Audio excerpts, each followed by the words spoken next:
कर्म करते चलो, फल की चिंता मत करो। जो आप पाना चाहते हो ये आपको मिल जाएगा। बस आपका काम है आगे बढ़ना, खूब सारी मेहनत करना। उम्मीद है यार आप लोग खूब सारी मेहनत कर रहे होंगे और आपने यार grams law of diffusion effusion में पूरी अंडरस्टैंडिंग याद होगा आपको। लास्ट लेक्चर में हमने grams law of diffusion effusion को डिस्कस किया था, रिवाइज कर लिया है वेरी गुड। तो चलिए फिर स्टार्ट करते हैं। आगाज होगा आज के शानदार प्रैक्टिस सेशन में ढेर सारे क्वेश्चंस का।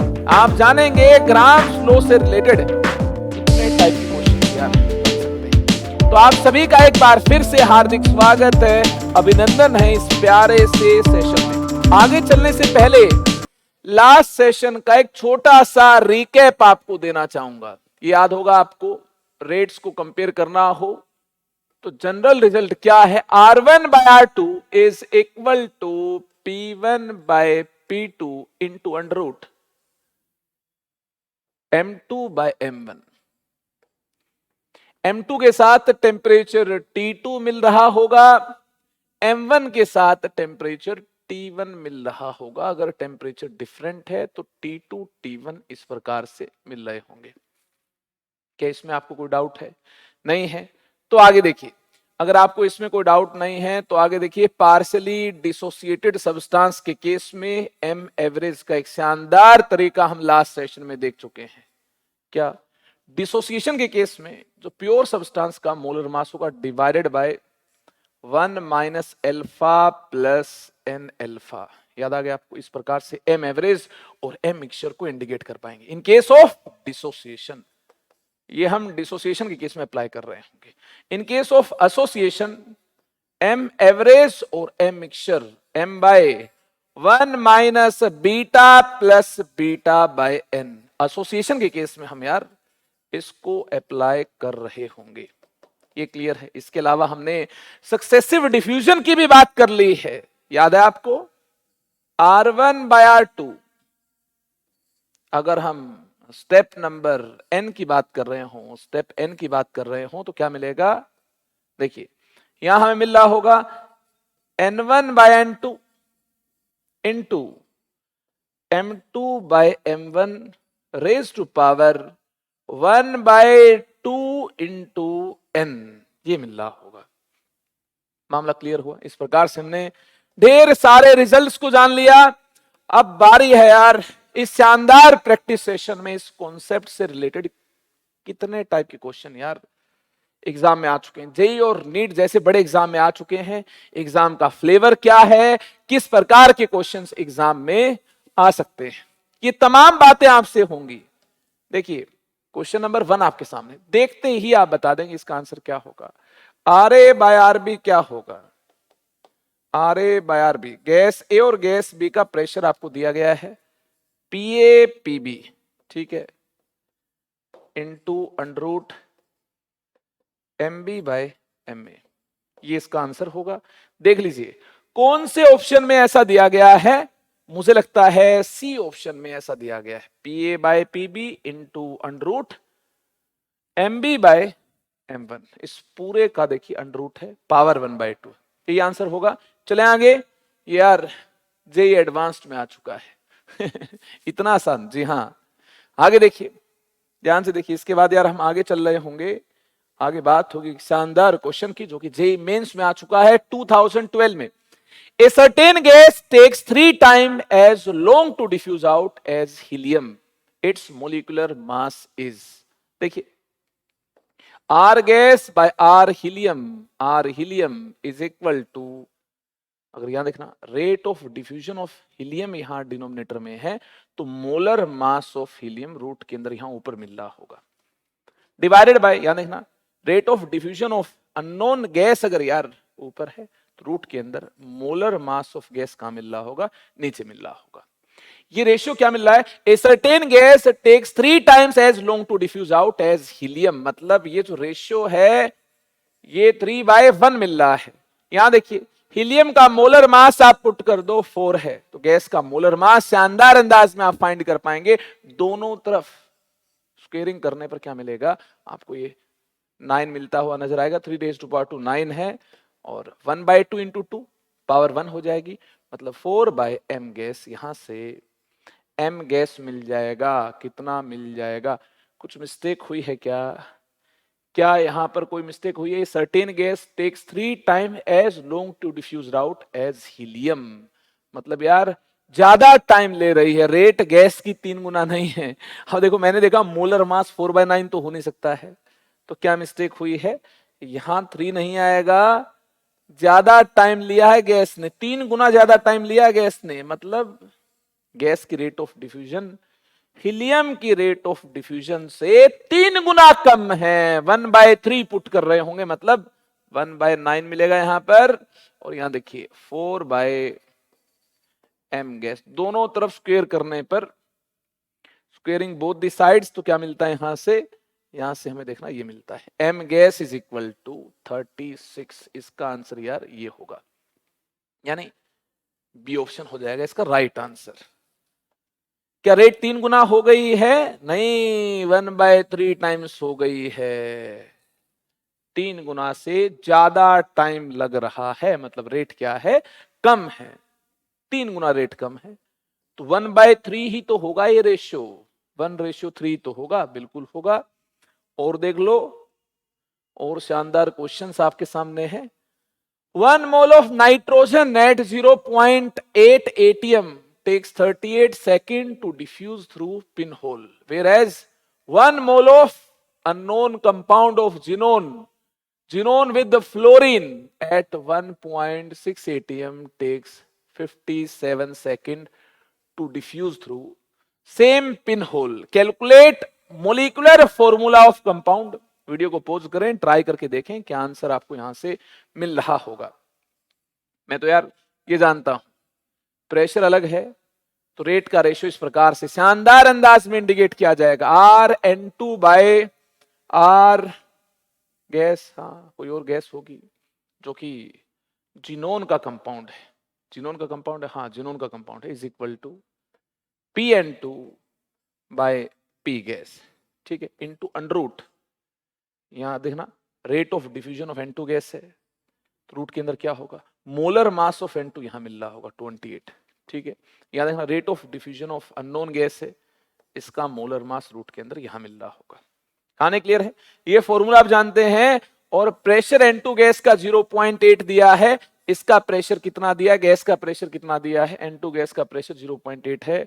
इस अननोन कंपाउंड जो कि गैस की फॉर्म में हमारे पास है, इसका प्रेशर भी दिया गया है 1.6 atm, ठीक है। सोल्व कर लेंगे, कैसे करेंगे?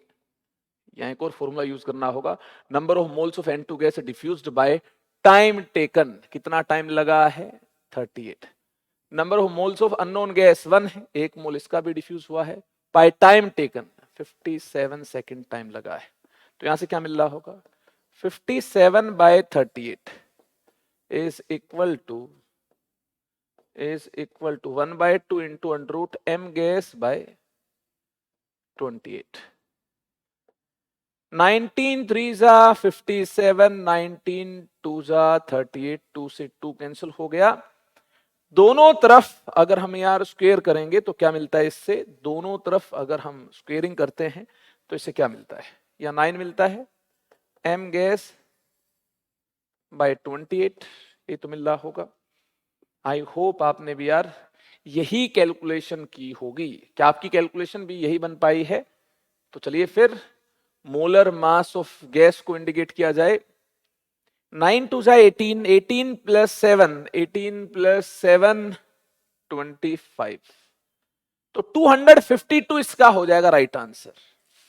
ये होगा इसका राइट आंसर, जल्दी से आप नोट कर लो। आई होप आपने भी इसका यही फाइनल आंसर फाइंड किया होगा। चलें आगे, आगे देखिए एक और शानदार क्वेश्चन आपके सामने है। Two gases A and B having same volume diffuse through porous partition in 20 second, 10 second respectively. The molecular mass of A is 49. What is molecular mass of B? क्या करेंगे ऐसे केस में? RA/RB इस प्रकार से आप लिख लेंगे, कोई टेंशन नहीं है। यहां क्या आएगा? PA/PB इंटू अंडर रूट, यहां देखना rate of diffusion of gas B है तो molar mass of gas B आएगा, या rate of diffusion of gas A है या molar mass of gas A मिल रहा होगा। ठीक है, क्या देखना, गैस ए का जो डिफ्यूजन हुआ है ये 20 सेकेंड में हुआ है। ठीक है, V by 20, volume diffused by time, volume diffused by time V by 10। मामला क्लियर है। इसके बाद देखिए, मोलर मास ऑफ ए 49 है, मोलर मास ऑफ ए 49 है, मोलर मास ऑफ बी बताइए, मोलर मास ऑफ ए 49 है, मोलर मास ऑफ बी बताइए। यहां देखना, प्रेशर से प्रेशर कैंसिल हो जाएगा क्योंकि यहां पर डिफरेंट प्रेशर की कोई बात नहीं की गई, मतलब प्रेशर आपको क्या कंसिडर करना है, सेम ही प्रेशर आपको कंसिडर करना होगा। V से V कैंसिल हो जाएगी, यहां से क्या मिल रहा है, यहां से देखिए 1/2 मिल रहा है। ठीक है, is equal to MB by 49। दोनों तरफ अगर यार आप स्क्वायर करते हो तो ऐसे केस में क्या मिल रहा होगा, ऐसे केस में MB इज इक्वल टू 49/4 मिल रहा होगा, मतलब ये मिल रहा होगा 12.25। Molar mass of gas B is 12.25। कहानी क्लियर है, तो ये हो जाएगा इसका राइट आंसर। चले आगे, फिर इसमें कोई डाउट तो नहीं है, तो चलिए फिर आगे चलते हैं। At what temperature rate of effusion of N2 would be 1.627 times than rate of effusion of SO2? तो देखिए, rate of effusion of N2 जो है divided by rate of effusion of SO2, ये 1.625 है। N2 की रेट ऑफ इफ्यूजन इतने times है, this is equal to under root of MSO2। RSO2 यहां है तो MSO2 यहां होगा, RN2 यहां है तो MN2 यहां होगा। This is 28 and this is 64, ये 64 होगा, 64 ही होगा क्या, 32 प्लस 32, हाँ 64 होगा। इनटू देखिए, इसके कोरस्पोंडिंग जो भी टेम्परेचर होगा केल्विन में पुट करना होगा, 273 प्लस 50 ये होगा 323 केल्विन, 323 केल्विन। और इसके कोरस्पोंडिंग जो टेम्परेचर होगा ये फाइंड करना होगा, TN2 फाइंड करना होगा। सोल्व कर लो, सोल्व करने के बाद क्या मिलता है यहां से, 1.625 raise to power 2 is equal to 64/28 into 323 by TN2। Solve करने के बाद TN2 आपको मिल रहा होगा 373 केल्विन, यानी 100 डिग्री सेल्सियस इसका राइट आंसर हो जाएगा। कैलकुलेशन आप कर लेंगे, मैंने टाइम वेस्ट नहीं किया है, कैलकुलेशन करने का काम आपका है।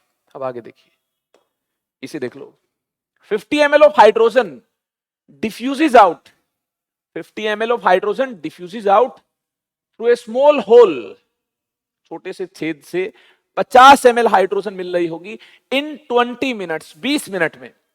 The time taken by 40 ml of oxygen to diffused out under identical condition. Pressure temperature की बात नहीं कर रखी है, मतलब आप आइडेंटिकल कंडीशन कंसिडर कर रहे होंगे। बात क्लियर है कि नहीं है, बताइए, मुद्दा क्लियर है कि नहीं है। तो ऐसे केस में हमें क्या करना होगा, यहां देखिए RH2 बाय RO2 इसे अप्लाई करना होगा, is equal to under root MO2 by MH2। अब देखिए, 50 ml हाइड्रोजन डिफ्यूज हुई है 20 मिनट में, 50/20 volume of gas effused by time taken. यहां देखिए, the time taken by 40 ml of oxygen, 40 ml oxygen यार इफ्यूज हुई है, टाइम नहीं पता। Volume effused by time taken, इस अननोन टाइम को हमने T मान लिया। मोलर मास O2 का हम जानते हैं 32, H2 का हम जानते हैं 2। यहां से यार √16 हमें 4 मिलता है, 0 से 0 कैंसिल हो जाएगी, क्या मिलता है 5 इंटू T बाय 2 इंटू 40 ये मिलता है, इज इक्वल टू 4, ये 10 मिलता है। 5 into T is equal to 20, T is equal to 4, T is equal to 4। इसका फाइनल आंसर क्या मिल रहा है, T इज इक्वल टू 4 मिल रहा है, लेकिन दुख की बात यह है T इज इक्वल टू 4 कहीं पर भी नहीं है। एक बार कैलकुलेशन को ध्यान से देख लें। 50 ml of hydrogen, 50 ml of hydrogen diffuses out through small hole, ठीक है, 50 in 20 minutes, 50 by 20। Time taken by 40 ml of oxygen, 40 by T हमें लिखना होगा, ठीक से लिख दिया है, बिल्कुल सही है, is equal to under root MO2 by MH2। ये 32 है, ये 2 है, दूसरी गैस हाइड्रोजन ही है, मोलर मास इसका 2 है, इसका 32 है। यहां से रूट 16 मिलता है, रूट 16 का मतलब 4 है, 4 मिलता है। ये हमारे पास 5/2 है, ये 40/T है, T ऊपर जाएगा, 5 इंटू टी मिल रहा होगा, और 40 के साथ 2 मल्टीप्लाई होगा, ठीक है, 40 के साथ 2 मल्टीप्लाई होगा। एक बार इस कैलकुलेशन को दोबारा से किया जाए, 40 के साथ 2 मल्टीप्लाइड हो, और इस तरफ क्या मिल रहा होगा, 4 मिल रहा होगा। 5 8 जा 40, ठीक है, 8 2 जा 16, 16 into 4, T is equal to 64। हाँ, कैलकुलेशन मिस्टेक हुई थी, T इज इक्वल टू 64, ये इसका हो जाएगा यार राइट आंसर। हाँ, नहीं क्लियर है? चले आगे, फिर चलिए आगे चलते हैं, आपकी अनुमति है तो आगे चलते हैं। अब हमारे पास ये वाला सवाल है, जल्दी से देख लो, एक शानदार क्वेश्चन आपके सामने है, देख लो। Equal moles of hydrogen and oxygen gases are placed in container with a pin hole through which both gases can escape. What fraction of oxygen escapes in time required for 1/2 of the hydrogen to escape? 1/2 of the hydrogen to escape. तो हमारे पास देखिए, rate of effusion of H2 by rate of effusion of O2, ये formula है, is equal to under root MO2 by MH2। Fraction की बात करनी है तो देखिए, इसके नंबर ऑफ मोल्स n है, by time taken T है, equal moles of hydrogen oxygen are placed in container with a pinhole through which both gases can escape. What fraction of oxygen escapes in the time required for 1/2 of the hydrogen? मान लेते इसके number of moles n1 है, इसके number of moles n2 है, और इसका जो escape करने का टाइम है, इसके एस्केप करने के टाइम से हाफ है, इसके एस्केप करने के टाइम से 1/2 of the hydrogen to escape, half है। कहानी क्लियर है? तो यहां से देखिए क्या मिलता है, यहां से हमें T से T कैंसिल मिलता है, और ये जो 2 है, ये जो 2 है, ये कहां चला जाएगा, ये 2 यहां चला जाएगा, ये यहां चला जाएगा। आई होप ये अंडरस्टैंडिंग आपने बना ली होगी। यहां से क्या मिलता है, N1/2N2, N1/2N2 is equal to, यहां क्या होगा 32 होगा, यहां क्या होगा 2 होगा, ये हो जाएगा कितना, ये हो जाएगा 16, यहां से आपको मिल रहा होगा रूट 16, मतलब रूट 16 का मतलब कितना, 4 मिल रहा होगा। कहानी क्लियर है? What fraction of oxygen, oxygen के फ्रैक्शन की बात करनी है, मतलब N2/N1 की बात करनी है, ये मिलता है 8/1। क्या मिलता है, 8/1, या फिर 1/8, एक ही बात है, 8/1 और 1/8 ये एक ही बात है। कहानी क्लियर हुई कि नहीं हुई? क्या हमने बिल्कुल ठीक किया है? What fraction of oxygen escapes in the time required for 1/2 of the hydrogen to escape, मतलब हाइड्रोजन के केस में जितना टाइम रिक्वायर्ड है, इसे आधा हमने बना दिया, तो N1/2N2 हमें 4 के इक्वल मिलता, मतलब N2/N1 हमें 8:1 मिलता है, 8:1 और 1:8, ये इसका हो जाएगा फाइनल आंसर। नेक्स्ट देखिए, नेक्स्ट क्वेश्चन आपके सामने, एक शानदार क्वेश्चन आपके सामने है। ए 4:1 molar mixture of helium and methane is contained in vessel. A 4:1 molar mixture of helium and methane is contained in a vessel at 20 bar pressure, 20 bar pressure पर 4:1 molar mixture helium methane का present है। यार इसके इसमें partial pressure आसानी के साथ find किए जाएंगे। कैसे? अगर हमें पी हीलियम फाइंड करना हो तो कैसे फाइंड करेंगे? हीलियम का mole fraction into total pressure. अगर हमें पी मीथेन फाइंड करना हो, मीथेन का mole fraction into total pressure, याद होगा आपको, ये कहां से मिलता है? ये डाल्टन्स लॉ से मिलता है। अगर पार्शियल प्रेशर अलग हैं तो ऐसे फाइंड करने होंगे। अब देखो 4 मोल हीलियम के हैं तो 1 मोल मीथेन का, इसका मोल फ्रैक्शन कितना हो जाएगा? 4/5। टोटल मोल 5 है, 4 हीलियम के टोटल 5 है। मीथेन का मोल फ्रैक्शन कितना हो जाएगा? 1 मोल मीथेन का है तो टोटल 5 मोल है, ये 1/5। टोटल प्रेशर 20 है, टोटल प्रेशर 20 है, 4/5 इंटू 20। यहां से देखिए ये पी हीलियम 16 मिलता है, यहां से देखना ये पी मीथेन 4 मिलता है। पी हीलियम 16 मिलता है, पी मीथेन 4 मिलता है। तो ऐसे केस में हमें what is the composition of mixture effusing out initially, इसके कंपोजिशन पर कमेंट करना है। तो क्या करेंगे ऐसे केस में? रेट को कंपेयर करना होगा। R helium by r methane is equal to p helium by p methane, ये होगा, into under root of m methane MCH4 by m helium, यही मिल रहा होगा। ये 16 है, ये 4 है, और ये वाला जो रेशियो है P helium by p methane, ये क्या है? पी हीलियम 16 है, पी मीथेन 4 है, मतलब ये 16/4 है। तो 4 4 जा 16, और यहां देखना 4 4 जा 16, √4 2 बनकर बाहर आएगा, मतलब 8 हो जाएगा। R helium by r methane, ये हमें 8 मिल रहा होगा। इतना क्लियर हुआ कि नहीं हुआ? अगर आपको इतना क्लियर है, अब देखो ये जो आर हीलियम, इसको आप लिख सकते हो number of moles of helium effused by time, ये वाला फॉर्मूला आप जानते हैं। और इसको आप लिख सकते हैं number of moles of methane effused by time, T से टी कैंसिल हुआ। अरे वाह, यहां से number of moles of helium effused by number of moles of methane effused, ये रेशियो मिल जाएगा। That is 8:1, 8:1। ये हो जाएगा यार इसका फाइनल आंसर। चलें आगे। चलिए इसके बाद देखिए, at 27 degree Celsius hydrogen is leaked through a tiny hole into a vessel for 20 minutes। 20 minute के लिए हाइड्रोजन गैस लीक होगी। another unknown gas at same temperature and pressure as that of hydrogen is leaked through same hole for 20 minutes। Time same है, ठीक है ना, condition same है, time same है। After the effusion of gas the mixture exerts A pressure of 6 atm। Mixture का pressure 6 atm है। तो ऐसे केस में क्या टोटल मोल्स फाइंड किए जा सकते हैं? आगे देखिए, the hydrogen content of the mixture is 0.7 mole. Hydrogen के मोल इस मिक्सचर में हमें पता है, जो मिक्सचर यार रिफ्यूज हुआ है इसमें हाइड्रोजन की मोल पता है। If the volume of container is 3 litres, container की वॉल्यूम 3 लीटर है, what is the molecular weight of unknown gas? क्या करना होगा इस केस में?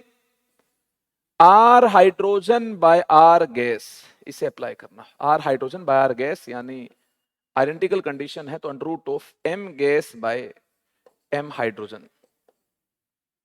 तो यहां देखिए, बिल्कुल ध्यान से देखिए इसको। हाइड्रोजन का मोलर मास हमारे पास 2 है, इसका मोलर मास फाइंड करना है। और इसकी रेट को ऐसे भी तो लिखा जा सकता है, number of moles effused by time. 0.7 mole effuse हुए हैं, टाइम सेम है 20 मिनट्स। गैस के नंबर ऑफ मोल्स इफ्यूज्ड हमें यहां लिखने होंगे बाय टाइम, टाइम से टाइम कैंसिल हो जाएगा। मतलब अगर हमें इस अननोन गैस के नंबर ऑफ मोल्स इफ्यूज्ड मिल जाए तो मोलर मास मिल जाएगा। इस शानदार फॉर्मूला से हमें मोलर मास मिल जाएगा। तो क्या करेंगे फिर ऐसे केस में? ऐसे हालात में क्या करना होगा? ऐसे केस में PV is equal to nRT को अप्लाई करना होगा। प्रेशर दिया है, वॉल्यूम दी है, नंबर ऑफ मोल्स फाइंड करने हैं। ये टोटल मोल्स मिलेंगे हाइड्रोजन और गैस के, ये टोटल मोल मिलेंगे यहां से। R 1/12 या फिर 0.0821 यूज कर लो, एक ही बात है, कैलकुलेशन आसान होगी। 1/12 अगर आप इसको लिखते हैं, अप्रोक्सीमेट वैल्यू इसकी होती है 1/12। टेम्परेचर हमें केल्विन में पुट करना है 300 केल्विन, इसको लिख लो 1/12 और सोल्व कर लो। टोटल मोल्स यहां से मिल पाएंगे 0.7308, इतने मिल पाएंगे। टोटल मोल्स में हाइड्रोजन के मोल भी होंगे और गैस के मोल भी होंगे, NH2 प्लस N गैस, ये 0.7308 है। अब यहां पर देखना यार, हाइड्रोजन के मोल पुट कर देंगे तो गैस के मोल मिल जाएंगे 0.0308। गैस के मोल इतने मिल जाएंगे, गैस के मोल इतने मिल जाएंगे 0.0308। गैस के मोल इतने मिल जाएंगे। यहां से हमें गैस का मोलर मास मिल जाएगा। इसको सोल्व करने के बाद मोलर मास ऑफ गैस आपको यार मिल रहा होगा 1033, इतना मिल रहा होगा। जल्दी से सोल्व कर लो। देखना मुझे तो आंसर याद है इसलिए मैंने डायरेक्टली लिख दिया है। देखना आंसर यही मिलेगा क्या? हाँ यही मिल रहा होगा आपको, चेक कर लीजिएगा। इसके बाद देखिए एक शानदार क्वेश्चन आपके सामने। The composition of equilibrium mixture Cl2 exists in equilibrium with 2Cl, which is attained 1200 degrees Celsius temperature, is determined by measuring the rate of effusion. Is measuring the rate of effusion through a pinhole. The composition of equilibrium mixture Cl2 exists in equilibrium with 2Cl, which is attained at 1200 degrees Celsius, is determined by measuring the rate of effusion through a pinhole. ठीक है? It is observed that at 1.80 mm of Hg pressure, the mixture effuses, जो mixture है, that effuses 1.16 times as fast as krypton under same condition. R mixture by are krypton ये दिया हुआ है, ठीक है ना, और ये दिया हुआ है इसकी जो वैल्यू है ना, मिक्सचर जो इफ्यूज करता है ये 1.16 टाइम्स फास्टर रेट के साथ यार इफ्यूज करता है। मतलब R mixture by are krypton को 1.16 हम पुट कर रहे होंगे। Calculate the fraction of chlorine molecules dissociated into atoms. तो यहां देखना under root M krypton by M mixture put करेंगे, M krypton by M mixture put कर रहे होंगे। क्रिप्टोन का मोलर मास कितना है? ये 84 है, ये 84 है। यहां से एम मिक्सचर हमें मिल जाएगा। एम मिक्सचर यहां से कितना मिल जाएगा? सोल्व करना 62.28 मिल रहा होगा, 62.28 मिल रहा होगा। अब देखिए हमें बात करनी है परसेंटेज डिसोसिएशन की। परसेंटेज डिसोसिएशन की मतलब अल्फा की बात करनी है। आप जानते हैं अगर एम मिक्सचर है तो ये वाला फॉर्मूला आप अप्लाई कर लो, M by M pure by 1 minus alpha plus N alpha. यहां से हमें अल्फा मिल जाएगा। एम मिक्सचर फिलहाल यहां से देखिए कितना मिलता है? 62.28 मिलता है। और एम प्योर कितना है? 35.5 इंटू 2 एम प्योर 71 है, ये 71 है। एन की वैल्यू कितनी है? एन की वैल्यू 2 है। यहां 1 है तो राइट साइड देखिए स्टोइकियोमेट्रिक कोफिशिएंट कितना है? 2 है, तो एन 2 है। यहां से हमें यार अल्फा मिल रहा होगा। Alpha is 0.14। Percentage dissociation is alpha multiplied by 100, it comes out to be 14% Cl2 dissociated होगा। तो शानदार अंदाज में यार हमने क्वेश्चन को सोल्व कर लिया है। उम्मीद आपने भी इन सभी क्वेश्चंस को सोल्व किया होगा। फॉर्मूला मैंने आपको बताए हैं, ऑलमोस्ट सभी टाइप के क्वेश्चन यार मैंने आपको सिखा दिए हैं। इन क्वेश्चंस को एक बार फिर से आप अटेम्प्ट कर रहे हो। एक बार तो आपने मेरे साथ अटेम्प्ट कर लिया है, एक बार कल सुबह क्वेश्चंस को यार एक खाली पेज निकालेंगे, ये वाला आप क्वेश्चन की स्टेटमेंट को देखेंगे और फिर से ट्राई करेंगे। आपसे क्वेश्चन खुद सोल्व हो जाते, इसका मतलब आपका ये प्रैक्टिस सेशन बिल्कुल शानदार रहा, इफेक्टिव प्रैक्टिस आपने की। चलिए फिर मिलते हैं अगले लेक्चर में, थ्योरी लेक्चर में। खूब सारी मेहनत करेंगे और कहानी को आगे बढ़ाएंगे। तब तक के लिए आप अपनी मेहनत को यार जारी रखें। इस वीडियो को करते हैं यहीं पर ही complete. Bye bye, take care, love you all, thank you so much, stay connected with me.